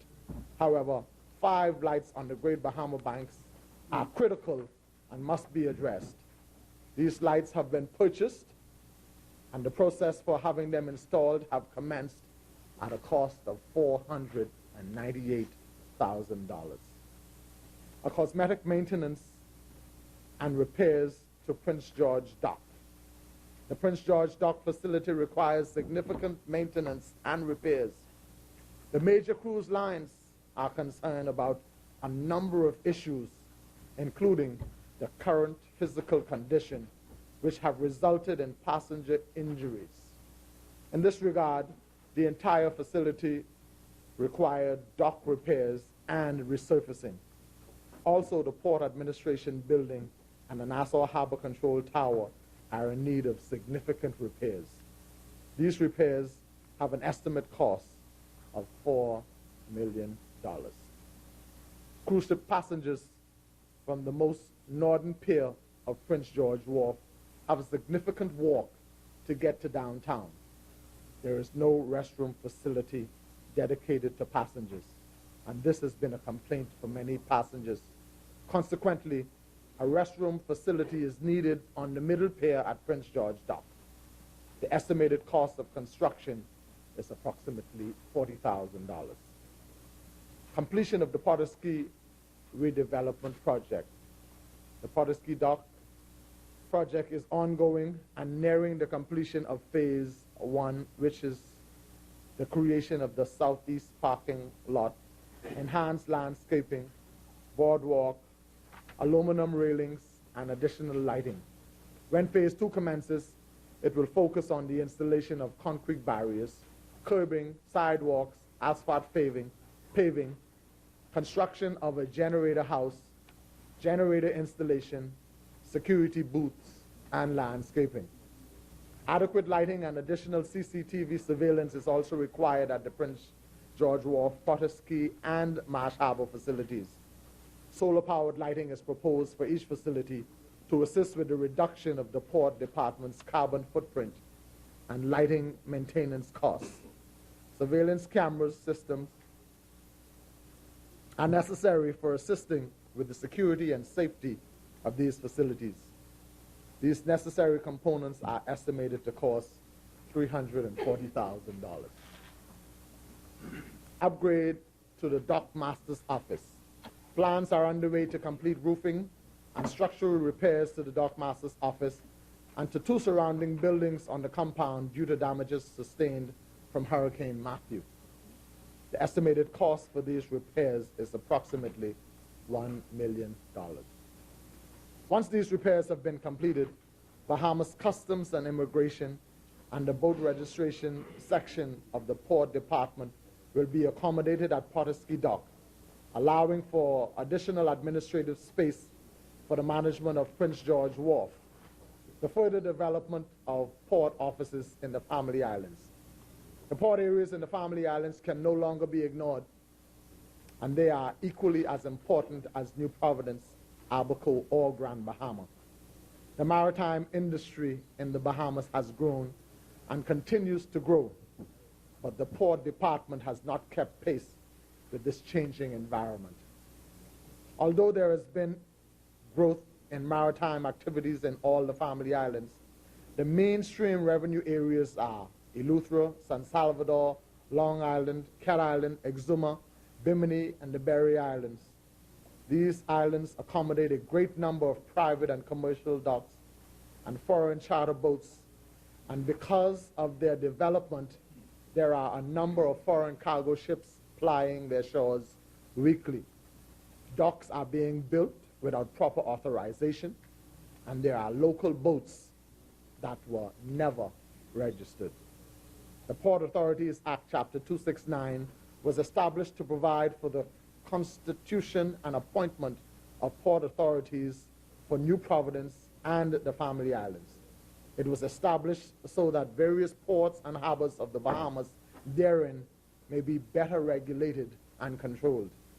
These islands are ready for such measures, Mr. Speaker, and plans are being formulated to employ trained port officers on each island to carry out the functions mandated by this act. Utilizing the local employment pool of various islands will eliminate the cost of housing allowance. The need to recruit additional staff members will depend on the amount of maritime traffic in each area. These officers will ensure that the proper procedures are carried out and that revenue is collected. Cross-training in other agency matters will also be afforded these individuals to maximize effectiveness. Presently, the Port Department is making progress in setting up a port office in Bimini, Great Harbor Key, and Exuma at an estimated cost of $633,000. The outsourcing of tugboats in New Providence. Tugboat service in New Providence are essential to shipping, and the Port Department has not been able to provide reliable tug services for a number of years due to deficiencies with the government's tugboats. By outsourcing the tug service, the Port Department can meet international and local tug requirements at a cost of $4,215,700 while realizing a substantial profit and reducing the potential for tugboats to be down when they are most needed during the winter season. The need for additional equipment. 2 patrol craft for the Family Islands and the acquisition of 10 vehicles for New Providence and the Family Islands are resources needed for surveillance and revenue collection by the Port Department. The Port Department must be able to maneuver efficiently to ensure safety and accountability throughout the Bahamas Islands. The cost for the 2 patrol craft is approximately $200,000. Staff training. The maritime industry is constantly evolving, and the Port Department staff must evolve also. The transition to an authority would require more skilled personnel and the introduction of consistent training programs. Training of the staff to meet the demands of the maritime industry is critical to the successful management and overall function of the department. Annual training is estimated to cost $100,000. The planned implementation of the Caribbean Cargo Ship Safety Code into regulation will bring about a local safety certificate for all domestic vehicles of 100 gross tons and above. Adjustments to the regulations which govern the maritime industry will enhance the safety culture on the seas and help to minimize seafarers' accidents and casualties. The Port Department will continue to enforce strict safety measures and conduct timely inspections on all vessels licensed with the Port Department. The team of inspectors selected to carry out these inspections will ensure that substandard vehicles are not allowed to operate in the Bahamas waters, and that includes mail boats. The certification of all crew ratings on domestic commercial vessels, i.e. mates, engineers, deckhands, etc. These requirements will better equip seafarers and provide international credence to the local certification. Legislation. Amendments have been made to the Commercial Recreational Watercraft Act 2016 and the Water Skiing and Motorboat Control Act 2016. However, these amendments now need to be debated and enacted into law. These amendments will improve the safety standards for commercial recreation, watercrafts, and private vessels. Amendment to the Boat Registration Act and Merchant Shipping Act to regulate domestic ships. The Bahamas Maritime Authority, BMA, administers the laws of the Bahamas for operation of ships registered under the Merchant Shipping Act, Chapter 268, enforces ship safety requirements, investigates maritime casualties, and has overarching responsibility for maritime matters under the provisions of the Bahamas Maritime Authority Act, Chapter 283. The Port Department has jurisdiction for all boats operating within the Bahamian waters and between ports in the Bahamas, which are registered under the provisions of the Boat Registration Act, Chapter 277. From past experience, the Port Department has had some challenges with enforcing inspection standards. However, the Bahamas Maritime Authority and the Port Department share a dedication to ensuring that all ships registered in the Bahamas are fit to proceed to sea. 1, without danger to the ship or persons on board. 2, without presenting an unreasonable threat of harm to the maritime environment. 3, without threat to the security of the destination of ports or coastal states, or without presenting a significant danger to seafarers' safety, health, or security.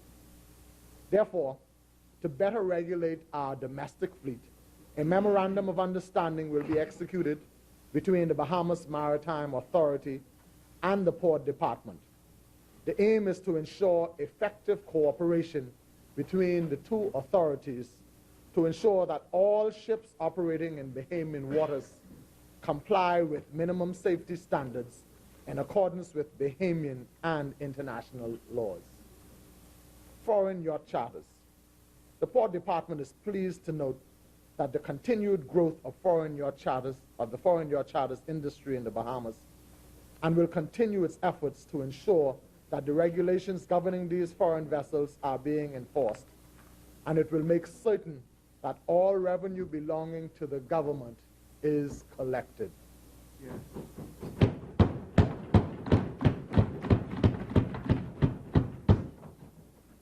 Jet ski concerns. Owners and operators of jet skis continue to be a concern for the Port Department. Even though some regulations have been passed to better manage their activities and operations to ensure the safety of our tourists, some of the key elements that must be addressed are overcrowding of jet skis at rotation points, violation of the rotation points, behavioral violations of jet ski operators with tourists, amongst themselves and with other vendors on the beaches, poor governance from all agencies on commercial activities on the beaches, and identifying and regulating all areas of the jet ski operations. The owners and operators of these craft will be required to conduct their business within the guidelines set out in all the new Commercial Recreation Watercraft Act. And while I'm at this point, I would have received informal complaints about preferential treatment for some persons on the beaches, and I'm ensuring those persons that where they perceive this preferential treatment has to be a misunderstanding, because under my watch, Mrs. Speaker, there will be one set of rules for all, and all will follow one set of rules.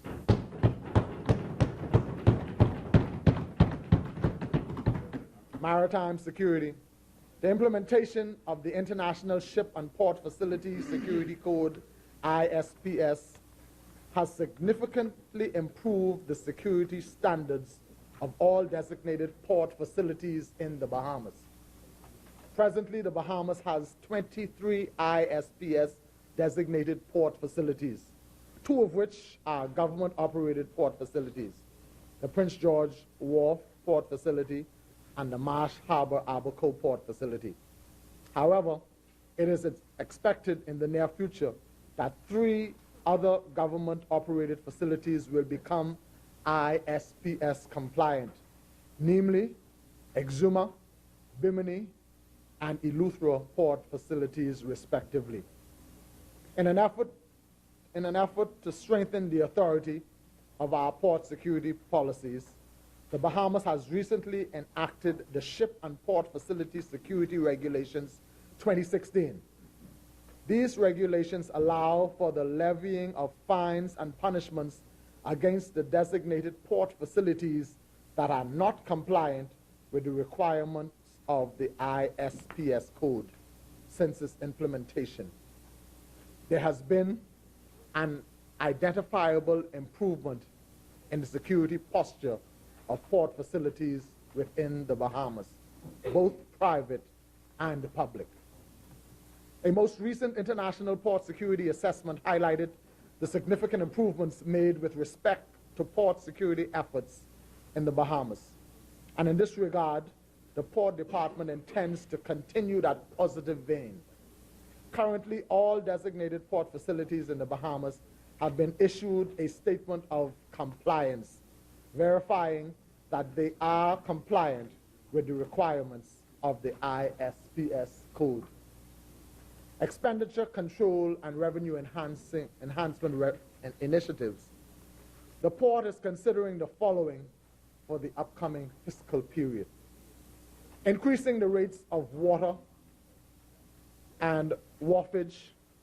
The regulations governing the Port Department have not been adjusted for more than 5 decades, Mr. Speaker, and consequently, many fees and charges do not reflect the changes in the industry and reasonable price indexes. An increase in the cost of water from 15 cents per gallon to 20 cents per gallon, adding another 30% and 10% to peerage and wharfage respectively, would produce another $3,300,000 in revenue annually. These increased costs would bring fees closer to fees charged at ports within the region. I say closer. That's how far behind we are, Mr. Speaker. The outsourcing of the tugboats will also eliminate crew overtime and provide an increase in revenue. Expenses far exceed revenue annually in regard to the operation of the tugboats in New Providence. By implementing a mandatory tug fee and outsourcing this service, the Port Department will realize revenues in excess of $3 million annually, Mr. Speaker. Now, I pause here to say that there will be, I'm certain, resistance from the cruise ships who have not in the past been asked to pay for these tugboat services here in the Bahamas, but I'm reliably informed that they are paying for them elsewhere. So there is some consultation and negotiation going on. But I pause to say that as we intend to add some cost to them, it is imperative that we also take it as important to satisfy some of the concerns that they have. You would have heard me mention conditions that are less favorable at the Prince George Wharf, conditions that would have resulted in injuries to some passengers. So this has to be a give and take relationship, Mr. Speaker, where we intend to add to their costs. We must also be prepared to add to their comfort and to the value of the product that we provide.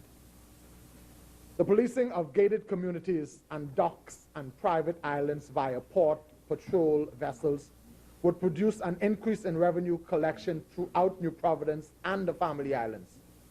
Such efforts would of necessity also include the introduction of efficient procedures designed to enforce regulations and recoup revenues that have not been collected for a variety of reasons. The opening and adequate staffing of port offices in the Family Islands to carry out the department's regulatory functions and the collection of revenue is absolutely required. With the opening of additional Family Island offices, revenue is expected to increase by $2.6 million, Mr. Speaker, due to proper policing and hands-on inspection.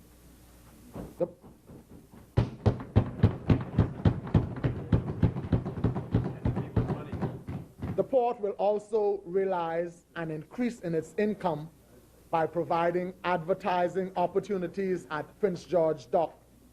The facility welcomes more than 4 million passengers per year. This makes it an ideal marketing venue, as is done at the airport, for tourist-driven business within the Bahama Islands. Conservative estimates predict that this revenue could be anywhere around $500,000.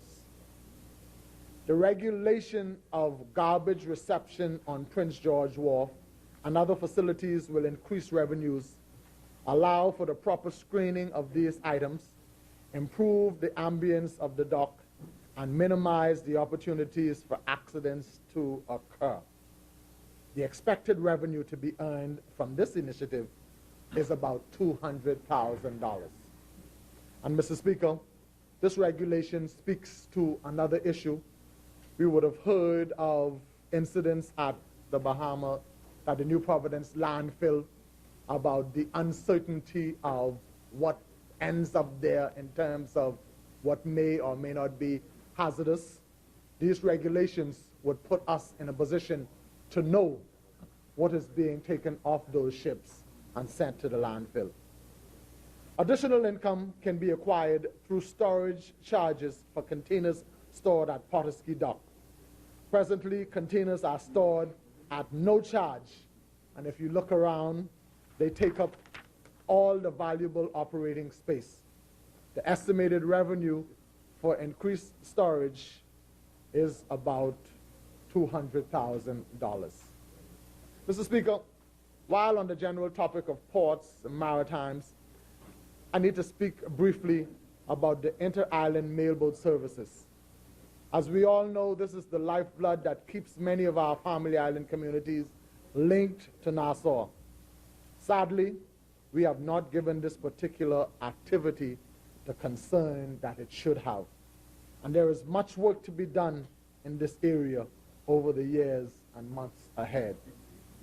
One critical area that needs to be addressed is the lack of docking space for mailboats at the Potterski and in some of the family islands. For example, the docks in Acklands, Crooked Island, and Maguana are in desperate need of repairs. And they have been so for a very long time, Mr. Speaker. At Potterski Dock, there is a proliferation of fishing vessels occupying dock spaces. It is hoped that when the Potterski Dock Improvement Project is completed, it would help to eliminate some of that problem experienced by the inter-insular mailboat and others doing business on the dock. There are many other issues regarding inter-island mailboat services which will be reviewed, including the vexing issue of tariffs. In the short time that I've been there, I would have heard that the tariffs that mailboats charge have not been adjusted since 1995, and which will require some very hard decisions to be taken. I'm also concerned about the complaints coming from various islands about the lack of regularity of their mailboat service. Another hard issue which must be addressed. Mr. Speaker, I have to drive past the Potterski Dock every morning to get to work, and I have to drive past the Potterski Dock every evening to get from work. I just want to advise the service providers that the police in me will not always rely on those who are responsible for reporting to me. I intend to check personally. So when I hear the community announcement says, so-and-so will be at the Potterski Dock, that's how he says it, I'm inclined to stop by and check for myself. And I will bring those findings to this honorable House. Mr. Speaker, before I leave this general subject of maritime affairs, I would just like to make the brief injection of matters. The Bahamas Maritime Authority. Let me just say this. We appreciate the continuous evolution of the Bahamas Maritime Authority, which was begun in the 70s over the many years of successive governments. As a minister, I will advocate at the highest levels of government to allow this authority to continue to promote the maritime sector and ensure that the Bahamas remains competitive as a register for ships. Further, as minister, I am committed to establishing additional offices in Miami, Florida, and Tokyo, Japan. It is expected that the Miami office will directly service the cruise ship industry and that the Japan office will cater to the growing market in the Far East. We know that the Bahamas is the flagship of choice for cruise ships and is ranked #1 amongst other registries in this regard. Finally, on the matter of the BMA, I am mindful that in a modern era that incorporates regular changes to international regulations, there remains the need to maintain up-to-date Bahamian legislation. To this end, the BMA, in collaboration with the relevant authorities and other stakeholders, will continue the project of revising the Bahamas Merchant Shipping Act, which goes back to the 70s. This revision is being undertaken to achieve the following: improve the attraction of international tonnage to the Bahamas flag, devolve more regulatory powers to the cabinet, service the needs of the various vessel types on the Bahamas register. Mr. Speaker, I now turn to matters pertaining to local government.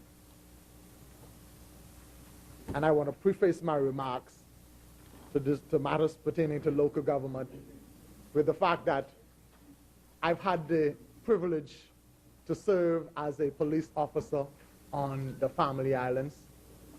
I've had that feeling of being away from New Providence and wondering whether or not somebody in New Providence cared about me, wondering whether or not somebody in New Providence was concerned about the hardship that I may have been experiencing.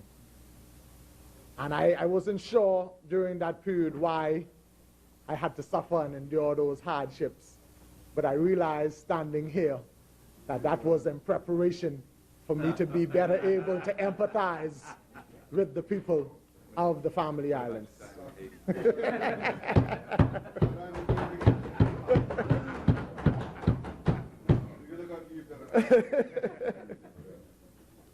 The partnering of local government with the Ministry of Transport is a natural fit in that most local government functions, be it post office or registration of vehicles or matters relative to ports, harbors, wharfs, and maritime affairs, are at their core matters of local level government.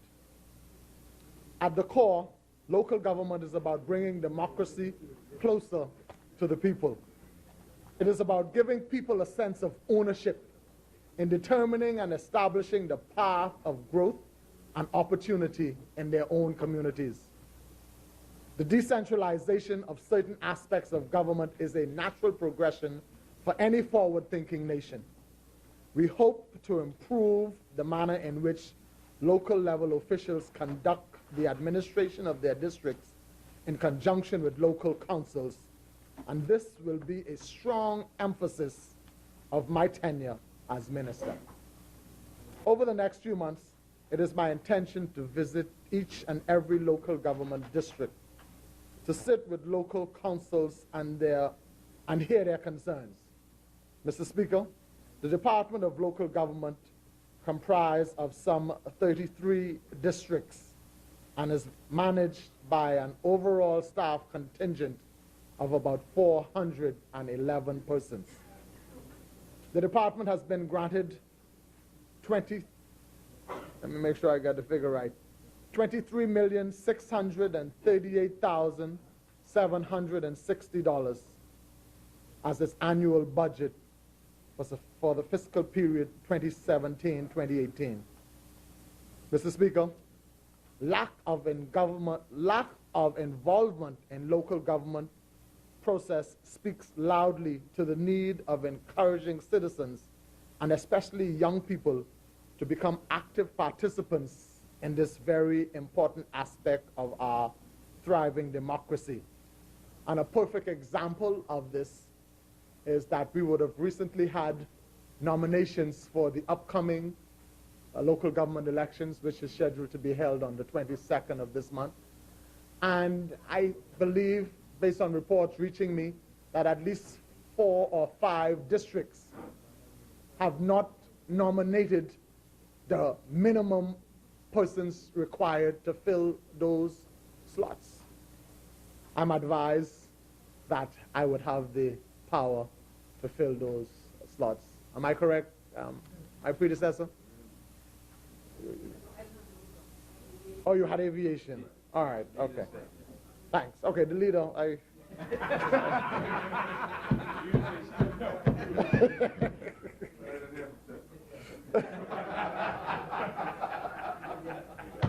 Hold on, are you saying Exuma is the leader?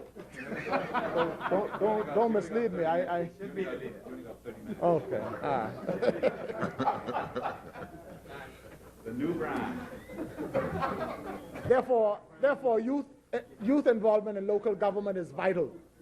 And through the local government junior council, their involvement in leadership within the various local government districts via their schools will be continued and expanded. The junior councils continue to make strides in being a good training ground for future leaders within local government. The program has been introduced in some 15 districts and 20 schools in our family islands. It is expected that Mangrove Key and Bimini will be added to the program during the next fiscal period. Every year at the end of the school term, the junior councils gather in the capital to host a one-day closing conclave. This conclave allows for a forum for the junior councils to showcase all their accomplishments for the term. This year, the closing conclave will be held at Super Club's Breezes on Thursday, 29th June from 9 a.m. to 3 p.m. The government contributes $60,000 to this program. Mr. Speaker, in order for Family Island administrators to effectively function as the central government's representative in our islands, there has to be a comprehensive understanding of the current initiatives and policies that have been implemented by the government. Fiscal responsibility and accountability and transparency are also critical if we are to improve the manner in which government services are delivered to Family Island communities. Past experience has shown that there is a need for a uniformed, cohesive, and consistent application of regulations and policies to ensure that delivery of services that fall within the ambit of the central government representatives in the Family Islands and the local district councils are continuously transparent, predictable, and even-handed in their deliberations and decisions. For example, I would have gotten a call of one person complaining that in one part of a family island, they are asked for XYZ to conduct a certain business, and then they go to another part of that island and they're not asked for that same XYZ, and they are allowed to conduct business without it. We are expecting that moving forward, as I would have indicated, services will be provided with the same standards and by the same regulations to all and sundry. Mr. Speaker, accountability is the order of the day. Consequently, the monitoring unit is to be reestablished for better accountability of the allocation of funds from central government and district councils. Additionally, timely monitoring reports outlining how funds are being spent in accordance with the Financial Administration and the Audit Act, as well as the Local Government Act, will be prepared and submitted. Further, training in QuickBooks systems, which is designed for proper accountability and reconciliation purposes, will continue for administrators and staff in the administrators and district councils' offices. It is anticipated that this will result in many audit queries being avoided. It is also envisioned that the technological challenges in the Family Islands will be mitigated and the QuickBooks systems will be completely operable in the near future. The lack of necessary equipment will also be addressed, allowing Family Island staff to execute their duties more efficiently and effectively. Mr. Speaker, it is also imperative that the Department of Local Government continue with its human resources audit, which will ensure that all staff are in place and accounted for on a daily basis to render service as is needed to the public. This will serve to cultivate a greater awareness of fiscal responsibility and expenditure accountability to and for the public. After all, this is the people's time. Oh, yeah. Mr. Speaker, it is also important that I advise you that the Department of Local Government has embarked on a number of efficiency-enhancing measures with a view to improving the amount of funding available for the direct benefit of the people accordingly, in an effort to reduce the monthly average of $26,000 in rent being paid to house administrators on the Family Islands. The Department of Local Government has begun an initiative to repair all uninhabited cottages, including the cottages in East Grand Bahama, South Eleuthera, North Andros, Long Island, Crooked Island, Maguana, San Salvador, Governor's Harbor, South Andros, Exuma, Marsh Harbor, and Cat Island. It is anticipated that $100,000 will be sufficient to complete this exercise. Repairs are also being carried out on administrators' offices in Governor's Harbor, in the Berry Islands, Exuma, San Salvador, Rock Sound, Cooperstown, South Andros, East Grand Bahama, West Grand Bahama, and Inagua.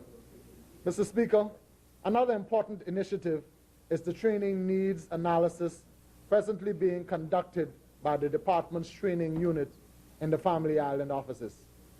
Many staff members on these islands have desired training in order to professionally develop themselves and to be able to carry out their duties more efficiently and effectively.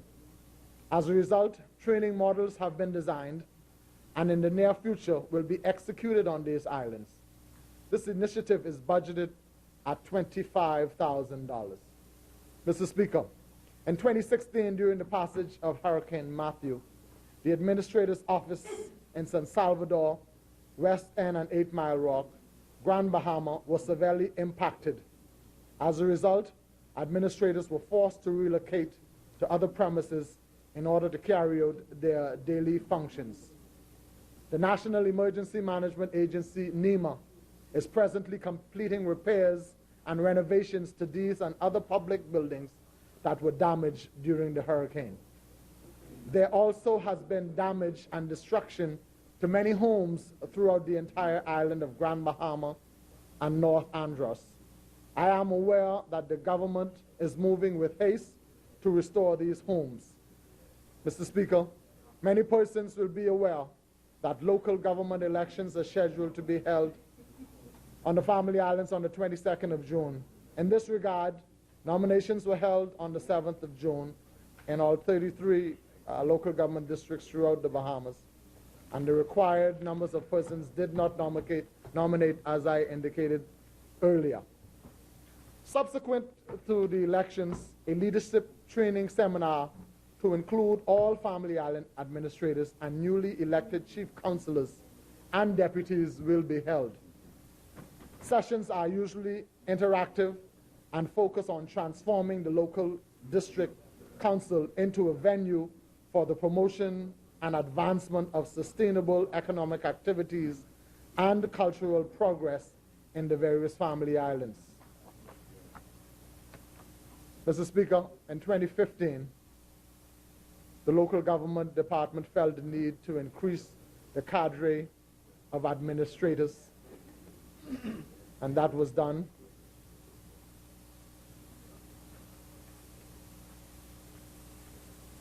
In addition to financing approved for new staff, the department funded the amount of $1 million for small capital projects in a number of family islands. A minor dock repair on various islands, reconstruction of recreational parks, roads and settlement signage, airport upgrades, improvements of seawalls, etc. These minor projects will alleviate financial pressure on the local councils, which in turn will cause them to be more autonomous, and they will be able to maintain their communities and become less dependent on the central government.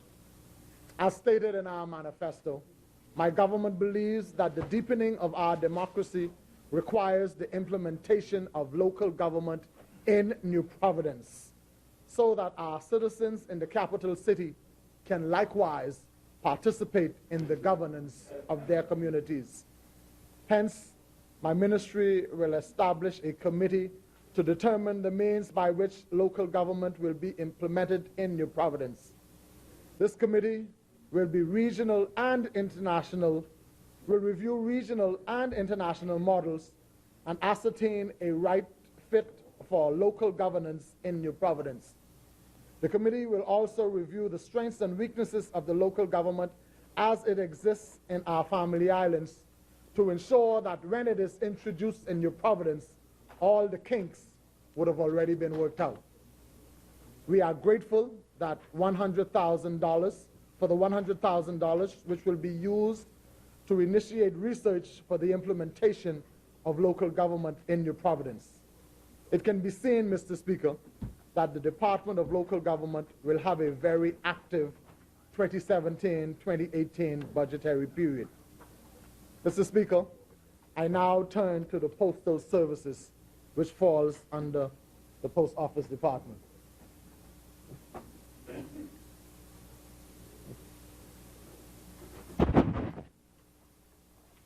The chair recognizes the member for Bamboo Town. Mr. Speaker, I move that the business of this House do suspend till 3 p.m. today, Monday, the 12th of June, 2017. Is there a second?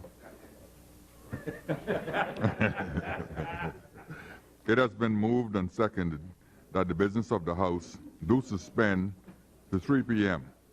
As many as are in favor will remain seated. Those who oppose will rise.